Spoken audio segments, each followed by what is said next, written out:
ಸ್ವಾಮಿ ಕೊರಗಜ್ಜ. ಓಂ ನಮ ಭಗವತಿ ವಾಸುದೇವಾಯ. ಓಂ ಮಹಾಲಕ್ಷ್ಮೀ ನಮಃ. ಇವತ್ತಿನ ದಿವಸ ನಾವು ವರಮಹಾಲಕ್ಷ್ಮಿ ಅಮ್ಮನವರ ಪೂಜೆಯಲ್ಲಿ ಏನೆಲ್ಲ ತಯಾರಿ ಮಾಡಿಕೊಳ್ಳಬೇಕು, ಹಾಗೆಯೇ ಇಲ್ಲಿ ಒಂದು ಸಮಯವನ್ನು ಕೂಡ ನಾನು ತಿಳಿಸ್ತಾ ಇದ್ದೇನೆ. ಯಾವ ದಿವಸ ಮಾಡಬೇಕು, ಯಾವ ನಕ್ಷತ್ರ ಇರುತ್ತೆ, ಹಾಗೆಯೇ ಅಮ್ಮನವರಿಗೆ ಯಾವ ಬಣ್ಣದ ಸೀರೆಯನ್ನು ಉಡಿಸಿದರೆ ಈ ವರ್ಷ ತುಂಬ ಒಳ್ಳೆಯದು ಅಂತ. ವರಮಹಾಲಕ್ಷ್ಮಿ ಹಬ್ಬವು ಆಗಸ್ಟ್ 21ನೇ ತಾರೀಕು ಶುಕ್ರವಾರ ಬಂದಿದೆ. ಶ್ರಾವಣ ಮಾಸದ ಶುಕ್ಲ ಪಕ್ಷದ ಅನುರಾಧ ನಕ್ಷತ್ರ ಸೂರ್ಯೋದಯದ ಸಮಯದಲ್ಲಿ ಇರುತ್ತೆ. ಹಾಗೆಯೇ ಜ್ಯೇಷ್ಠ ನಕ್ಷತ್ರ ಮತ್ತೆ ಇರುತ್ತೆ. ಮುಖ್ಯವಾಗಿ ಇಲ್ಲಿ ಒಂದು ವಿಚಾರವನ್ನು ನೀವು ಗಮನಿಸಬೇಕು. ಏನಂದರೆ 20ನೇ ತಾರೀಕು 5:40ರಿಂದ 21ನೇ ತಾರೀಕು ಶುಕ್ರವಾರ ಬೆಳಿಗ್ಗೆ 8:20 ತನಕ ಅನುರಾಧ ನಕ್ಷತ್ರ ಇರುತ್ತೆ. ಇದು ಪೂಜೆಗೆ ಅತ್ಯಂತ ಶ್ರೇಷ್ಠವಾದಂತಹ ಸಮಯ. ಆ ನಂತರ 8:20 ನಂತರ ಜ್ಯೇಷ್ಠ ನಕ್ಷತ್ರ ಇರುತ್ತೆ. ಹಬ್ಬವನ್ನು ತುಂಬ ಆಡಂಬರದಿಂದ ಮಾಡುವಂತಹ ಅಗತ್ಯ ಇದೆಯಾ ಅಂತ ನೋಡೋದಾದರೆ ತುಂಬ ಆಡಂಬರ ಅಂತ ಅಲ್ಲ. ನಾವು ತುಂಬ ಡೆಕೋರೇಷನ್ ಮಾಡಿ ತುಂಬ ಹಣ ಖರ್ಚು ಮಾಡಿದ ತಕ್ಷಣ ಎಲ್ಲವೂ ವಿಧಿವಿಧಾನಗಳು ಪೂರ್ಣವಾಯಿತು ಅಂತ ಅಲ್ಲ. ಶುದ್ಧವಾದ ಮನಸ್ಸಿನಿಂದ ನಿಮ್ಮ ಕೈಯಲ್ಲಿ ಎಷ್ಟು ಆಗುತ್ತೋ ಅಷ್ಟು ತಾಮ್ರದ ಚೊಂಬನ್ನು ಅಥವಾ ಬೆಳ್ಳಿಯ ಚೊಂಬನ್ನು ಅಥವಾ ಬಿಂದಿಗೆಯನ್ನು ಬಳಸಬಹುದು. ಹಾಗೆಯೇ ಈ ವರ್ಷ ಒಂದು ಯಾವ ಬಣ್ಣದ ಸೀರೆಯನ್ನು ಅಮ್ಮನವರಿಗೆ ಉಡಿಸಬೇಕು ಅಂದರೆ ಮುಖ್ಯವಾಗಿ ಹಳದಿ ಬಣ್ಣ ಅಥವಾ ಆರೆಂಜ್ ಅಥವಾ ಮೆರೂನ್ ಅಥವಾ ನೀಲಿ ಬಣ್ಣ, ಯೆಲ್ಲೋ, ಆರೆಂಜ್, ಮೆರೂನ್ ಅಥವಾ ನೀಲಿ ಬಣ್ಣ, ಈ 4 ಬಣ್ಣಗಳಲ್ಲಿ ಯಾವುದು ಕೂಡ ಆಗ್ಬೋದು. ಮೊದಲ ಪ್ರಿಫರೆನ್ಸ್ ಅಂದರೆ ಯೆಲ್ಲೋ ಮತ್ತು ಆರೆಂಜ್. ಇದು ತುಂಬ ಅಂದರೆ ಈ ವರ್ಷದ ಮಟ್ಟಿಗೆ ಇದು ತುಂಬ ಒಳ್ಳೆಯ ಬಣ್ಣ ಆಗಿರುತ್ತೆ. ಇದರಿಂದ ಅದೃಷ್ಟ, ಸಂಪತ್ತು, ನೀವೇನೆಲ್ಲ ಕೇಳ್ತೀರಾ ಅಮ್ಮನವರ ಜೊತೆ ಎಲ್ಲವೂ ಈ ವರ್ಷ ನಿಮಗೆ ದೊರೆಯುತ್ತೆ. ಹಾಗೆಯೇ ಪ್ಲಾಸ್ಟಿಕ್ ವಸ್ತುಗಳ ಬಳಕೆಯನ್ನು ಆದಷ್ಟು ಕಡಿಮೆ ಮಾಡಿ, ನಿಮ್ಮ ಕೈಯಲ್ಲಿ ಎಷ್ಟು ಆಗುತ್ತೋ ಅಷ್ಟು ಮಾತ್ರ ನೀವು ಮಾಡಿ. ಅನಗತ್ಯವಾಗಿ ಸಾಲ ಮಾಡಲಿಕ್ಕೆ ಹೋಗಬೇಡಿ.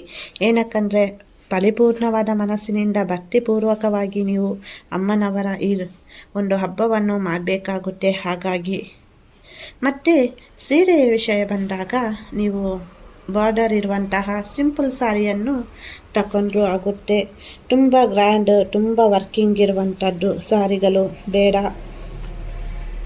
ನೋಡಲಿಕ್ಕೆ ಸಿಂಪಲ್ ಆಗಿದ್ರೂ ಬಾರ್ಡರ್ ಇರಲಿ.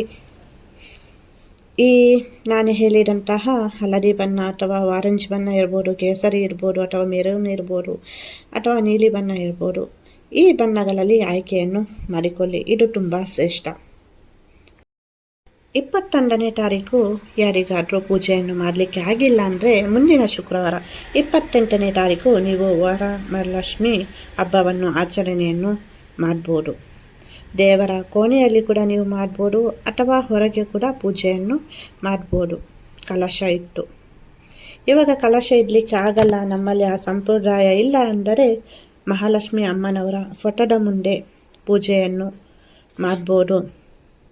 ಮುಖವಾಡ ಇಲ್ಲ ನಮಗೆ ಬೆಳ್ಳಿಯದ್ದು ಅಂತ ಇದ್ದರೆ ಪ್ಲಾಸ್ಟಿಕ್ ಮುಖವಾಡವನ್ನು ಬಳಸಬೇಡಿ. ನೀವು ತೆಂಗಿನಕಾಯಿಯನ್ನಿಟ್ಟು ಮುಖವಾಡ ಹಾಕಬೇಕು ಅಂತ ಇಲ್ಲ.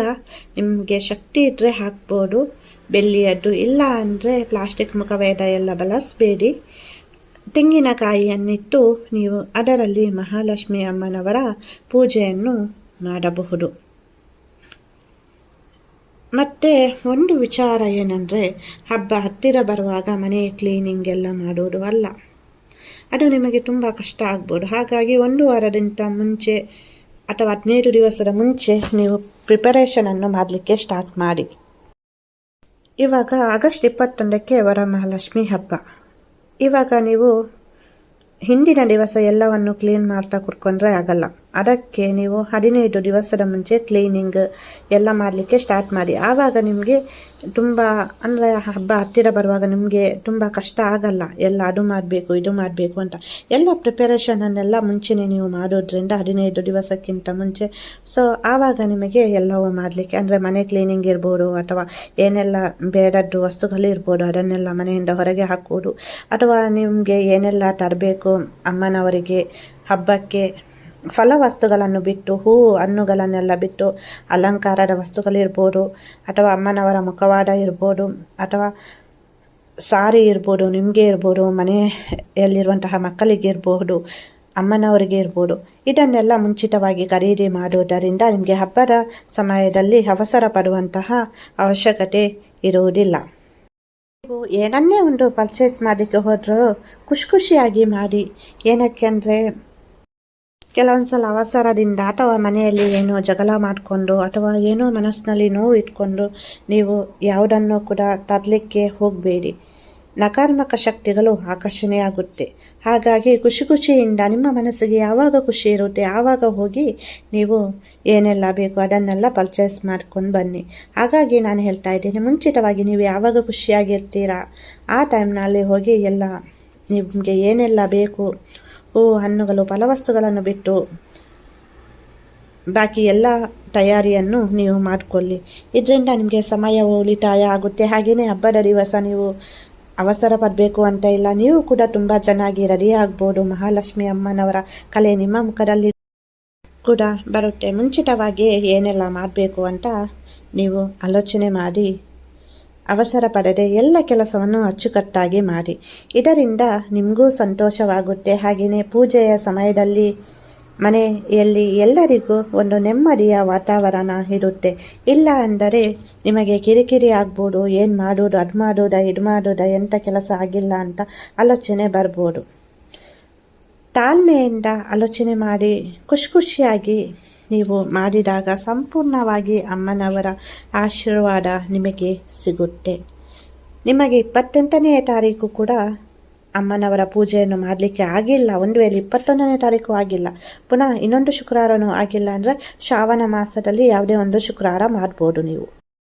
ಮತ್ತು ಪೂಜೆಯ ದಿವಸ ಸಂಪೂರ್ಣವಾಗಿ ಉಪವಾಸವನ್ನು ಮಾಡುವ ಅಗತ್ಯವಿಲ್ಲ. ಫಲವಸ್ತುಗಳನ್ನು ಸ್ವೀಕರಿಸಬಹುದು. ಕೆಲವರು ಸಂಪೂರ್ಣವಾಗಿ ಒಂದು ತೊಟ್ಟು ನೀರು ಕೂಡ ಕುಡಿಯದೆ ಪೂಜೆಯನ್ನು ಮಾಡ್ತಾರೆ, ಅದು ತಪ್ಪು. ಫಲವಸ್ತುಗಳನ್ನು ನೀವು ಸೇವಿಸಬಹುದು. ನಿಮಗೆ ಬೆಳಿಗ್ಗೆ ಪೂಜೆ ಮಾಡಲಿಕ್ಕೆ ಆಗಿಲ್ಲ ಅಂದರೆ ಸಾಯಂಕಾಲ ಕೂಡ ನೀವು ಪೂಜೆಯನ್ನು ಮಾಡಬಹುದು.